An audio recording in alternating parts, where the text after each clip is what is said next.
2 சுற்றுகள் முடிவடைந்திருக்கின்றன. திமுக வேட்பாளர் அன்னியூர் சிவா முன்னிலை பெற்றிருக்கிறார். நமக்கு கிடைத்திருக்கக்கூடிய தகவல் 9:30 மணி வாக்குல திமுக வேட்பாளர் 12,002 வாக்குகள் பெற்றிருக்கிறார். பாமக வேட்பாளர் 5,904. திரு அருள் கிட்டத்தட்ட பாதிக்கு பாதி அப்படின்ற மாதிரி இப்போ இருக்கு ஸ்டேட்டஸ். நாம் தமிழர் 819 அப்படின்ற அளவில் முன்னிலை நிலவரங்களை நம்ம பார்த்துட்டு இருக்கோம். 2 சுற்று தான் முடிவடைந்திருக்கிறது. ஆனாலும் அவங்க செலிப்ரேஷனுக்கு தயாராயிட்டாங்க திமுகவினர் அப்படின்றத நம்ம செய்தியாளர் வழங்க கேட்டோம். இப்போ இந்த தேர்தல் பொறுத்த வரைக்கும் ஒரு பொதுவான பார்வை, அரசியல் நோக்கர்களுடைய பார்வை, பெரிய எஃபர்ட் போட்டது அப்படின்றது என்டிஏ கூட்டணியில இருந்த பாமக. அவங்க ஏடிஎம்கே ஓட் பேங்க் அவங்க குறி வச்சதாகட்டும், இல்லை அதிமுகவுக்கும் பாமகவுக்கான மறைமுகமான ஒரு அண்டர்ஸ்டாண்டிங் இருக்கு, அதனால அதிமுக புறக்கணிச்சாங்க அப்படின்ற அந்த ஒரு கட்டமைப்புகள் ஆகட்டும், அதுக்கப்புறம் அவங்களுடைய திண்ணை பிரச்சாரங்கள் ஆகட்டும், அதிமுகவினர் எங்களுக்கு வந்து வாக்களிங்கன்னு அவங்க தொடர்ந்து கேட்டதாகட்டும், இந்த மாதிரி அவங்க போட்ட எஃபர்ட்ஸ் அதிகம். பாமகவுக்கு இந்த தேர்தலில் பலன் அப்படின்னா அது என்னவா இருக்கும்? அது நீங்க நம்பர்ஸா சொல்லலாம், ஃபிகர்ஸா சொல்லலாம், அடுத்து தேர்தல் கூட்டணி சொல்லலாம், எல்லாமே ஒன்னோட ஒன்று தொடர்புடையதுதான். பாமகனுடைய டேக்அவே பலன் அப்படின்னா இந்த தேர்தல் முடிவில் என்னவா இருக்கும்? பாமக அதிகபட்சமாக இந்த தொகுதியில் வந்து ஒரு 40,000 வாக்குகள் தங்களோட முழு பலத்தை போட்டும், கூட்டணி பலம் எனக்கு சரியா தெரியல, ஒரு 40,000 வாக்குகள் அவங்க இது வரைக்கும் முன்னாடி தேர்தலில் வாங்கியிருக்காங்க. இந்த தேர்தலில் கூட ஒரு 10,000மோ 20,000மோ வாங்கினா ரொம்ப பெரிய விஷயம் அப்படின்னு நினைக்கிறேன். 60,000 வாக்குகள் வாங்குவாங்கன்றது உங்களுடைய கணிப்பு? ஏன்னா இந்த 20,000 வாக்குகள் அதிகரிக்கிறதுக்கு வந்து பாமக என்னென்ன பண்ணியிருக்கு அப்படின்றதையும் பார்க்கணும். அவங்க பாஜக கூட்டணியில் தான் இருக்காங்க, ஆனால் லோக்கல்ல அதிமுகவோட ஒரு மறைமுக கூட்டணியை வச்சிருக்காங்க. இந்த லாஜிக்கே எனக்கு புரியல. அதை விளக்குங்க. இந்த லாஜிக்கே எனக்கு புரியல பாமகவோட விஷயம். அதாவது பாஜகவோட கூட்டணி வச்சிருக்காங்க, கிரவுண்ட் லெவலில் வந்து அதிமுகவோடையும் ஒரு கூட்டணி வச்சு அங்கே லோக்கல்ல ஒரு அதிமுக முன்னாள் மினிஸ்டர் எதிர்கால கூட்டணியா இருக்கலாம்ல. எதிர்கால கூட்டணிக்கு என்ன வாக்குறுதி கொடுத்தாங்கன்னு தெரியல. அதை புரிஞ்சுக்கிட்டு தான் அண்ணாமலை போட்டு அடின்னு அடிக்கிறாப்புல அதிமுகவை. அதிமுகவோட வாக்குகள் பாஜகவுக்கு சென்று விடக்கூடாது அப்படின்றதுக்காக அண்ணாமலை போட்டு அடிக்கிறாப்புல, புரியுதுல்ல?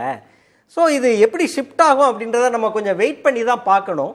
ஆனால் ஒரு மிகப்பெரிய வித்தியாசத்தில் திமுக வந்து 50,000 வாக்குகளுக்கு மேற்பட்ட வித்தியாசத்தில் ஜெயிக்கும் அப்படின்னு தான் தோணுது. அதுக்கு காரணம் வந்து அன்னியூர் சிவாவோட அந்த வேட்பாளர் தெரிவு இருக்குல்ல, அது ரொம்ப முக்கியமான ஒரு காரணம். 50,000 வாக்குகள் வித்தியாசத்தில் வெற்றி பெறும் அப்படின்றது உங்களுடைய கணிப்பா? என்னோட கணிப்பா இருக்கு. நான் நினைக்கிறேன் 50,000 வாக்குகள் வித்தியாசத்தில் திமுக ஜெயிக்கும்னா அது ஒரு பெரிய வெற்றியா இருக்கும். இந்த நாம் தமிழர் பாருங்க, போட்டியிலேயே இல்லையே, வெறும் ஏதோ 849 ஓட்டு காமிக்குது. என்ன டிசப்பாயின்மெண்ட்ஸ் நிறைய இருந்ததா? இல்ல, அவங்களை யாருமே நம்பவே இல்லை. அவங்க பொதுமக்களின் மரியாதையை பெறவில்லை. அவங்க வாயை திறந்தாலே ஒரு வெறுப்பு பிரச்சாரம், தமிழ்நாட்டுக்கு உழைத்த மூத்த தலைவர்கள் பற்றி ரொம்ப அவதூறா பேசுறது, அசிங்கமா பேசுறது, அவங்க குடும்பத்து பெண்களை பற்றி பேசுறது. இப்போ நான் பேசுறேன், எனக்கு அதிமுக நிஜமாவே பிடிக்காது, ஆனா நான் முன்னாள் முதல்வர் செல்வி ஜெயலலிதா பற்றி பேச முடியுமா? அது நாகரிகமா இருக்காது. மூத்த தலைவர்கள் பற்றி பேச முடியுமா? ஆனா வாயை திறந்தாலே தலைவர்கள் பற்றி அவதூறா பேசுற, அவங்க குடும்பத்து பெண்களை பற்றி பேசுறது. அரசியல் விமர்சனம்னா 50 வருஷமா உனக்கு திராவிட இயக்கத்தின் மீது விமர்சனம் இருக்குன்னா அந்த திட்டங்களை விமர்சனம் பண்ணு, சித்தாந்தத்தை விமர்சனம் பண்ணணும். அதுக்கு எதுக்கு அவங்க வீட்டு பெண்களையும் அந்த தலைவர்களையும் இழிவா பேசணும்? அது அதிமுகவாக இருந்தாலும் பிற கட்சிகளா இருந்தாலும் வன்னியர்களா இருந்தாலும் பட்டியல் ஜாதி மக்களா இருந்தாலும் விரும்ப மாட்டாங்க. அவங்கள அஃபெண்ட் பண்ணும், விரும்ப மாட்டாங்க, அவங்கள ஓட்டே போட மாட்டாங்க. அப்ப அதிமுகவும் நாம் தமிழர் கட்சியும் கூட்டணி அமைக்க போறாங்க இந்த தேர்தலுக்கு அப்புறம் அப்படின்றது என்ன பார்வை?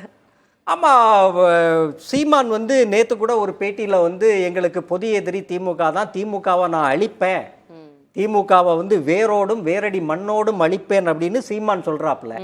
இந்த 13 வருஷத்துல அவர் அழிச்சதை பார்த்தோம்ல திமுகவை, என்னென்ன அழிச்சாருன்னு. மேற்கொண்டு அவரு அழிக்கிறதுக்காக அதிமுகவோட சேருவேன் அப்படின்றத நேத்து மறைமுகமா சொல்லி இருக்காரு. சேருவாரு பார்க்கலாம். திரு ராம்கி, ஒவ்வொரு கட்சிகளுக்கான டேக்அவே என்னவா இருக்கும் அப்படின்னு நம்ம பேசிட்டு இருந்தோம். தேர்தலை புறக்கணித்த அதிமுகவுக்கும் அப்கோர்ஸ் அதுக்கும் ஒரு மேஜர் டேக்அவே இருக்கு இந்த எலெக்ஷன்ல. பாரதிய ஜனதாவுக்கான டேக்அவே எலெக்ஷன் ரிசல்ட்ஸ் வச்சு என்னவா இருக்கும்? இந்த 3 கட்சிகளுக்குமே ஒரே டேக்அவே தான். என்னன்னா அவர்கள் தங்களுடைய பலம் எது பலவீனம் எது அப்படிங்கிறது. நான் சொல்றது பாஜக, அதிமுக, பாமக. அதாவது 3 பேருமே சேர்ந்து ஒரு கூட்டணி அமைச்சா ஒரு பர்ஃபெக்ட் காம்பினேஷனா இருக்கும். அவங்க இல்ல வந்து ஒரு சரியான ஒரு ஸ்வாட் அனாலிசிஸ் யாரெல்லாம் சேர்ந்து 3 பேருமே பாஜக. அதாவது இன்னைக்கு பாஜக, அதிமுக, பாமக. அது பாஜக அதிமுக இன்னும் சேராது நீங்க அப்படின்றது சேரல அப்படின்னால இன்னைக்கு அதாவது நாடாளுமன்ற தேர்தலுக்கு முன்னாடி இருந்த அரசியல் சூழல் வேற. இன்றைக்கு வந்து பாஜக எதிர்ப்புணர்வுங்கிறது கொஞ்சம் குறைய ஆரம்பித்திருக்கிறது. ஏன்னா ரெண்டாவது நீங்க ஒரு விஷயத்தை நம்ம வந்து சில விஷயத்துக்கெல்லாம் நம்ம டியூ கிரெடிட் கொடுத்தாகணும்.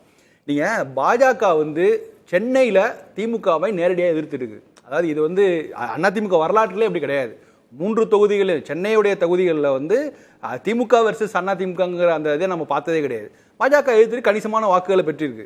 அதாவது நகரங்களில் பாஜக கண்டிப்பாக வளர்ந்து வருகிறது. ஸோ அவங்களுக்கு மிகப்பெரிய ஒரு பிளஸ் பாயிண்ட். நீங்க விக்கிரவாண்டியில இருந்து சொல்லிருங்க. விக்கிரவாண்டியில இருந்து என்ன டேக்அவே? விக்கிரவாண்டிங்கிறது ஒரு அடிப்படையில் அது வந்து ஒரு பாமகவுக்கு, வன்னியர் சமூகத்திற்கு, தலித் மக்களுக்கான ஒரு பகுதி. அது அங்க வந்து பாமக ஸ்ட்ராங் ஆக்சுவலா. ஸோ அதிமுக போன்ற எல்லா சமூகத்தையும் ஒருங்கிணைக்கக்கூடிய ஒரு கட்சி வந்து பாமகவையும் பாஜகவையும் ரொம்ப சிறப்பாக அகாமடேட் பண்ணி ஒரு கூட்டணி அமைக்க முடியும். அதற்கான ஒரு தொடக்கமாக தான் நான் பார்க்குறேன்.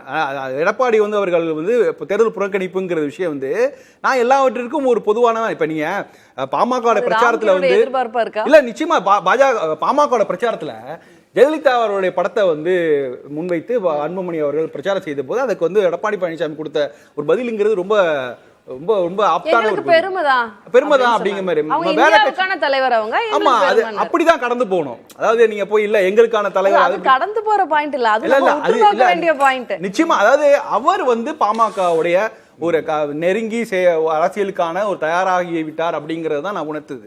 அதாவது இதுதான் வந்து நீங்க திமுகவை எதிர்க்கணும்னா, திமுகவை வந்து எடுத்து விட்டு 2026 ஒரு மாற்றம் கொண்டு வரணும்னா நீங்க எதிர்க்கட்சிகள் ஒரு சமசரத்துக்கு தயாராக வேண்டும். அதற்கான இடத்துல வந்து அதிமுக இருக்கு. பாமக, பாஜக போன்ற கட்சியில் இருக்கா இல்லையாங்கிறத யோசிக்கணும். With that point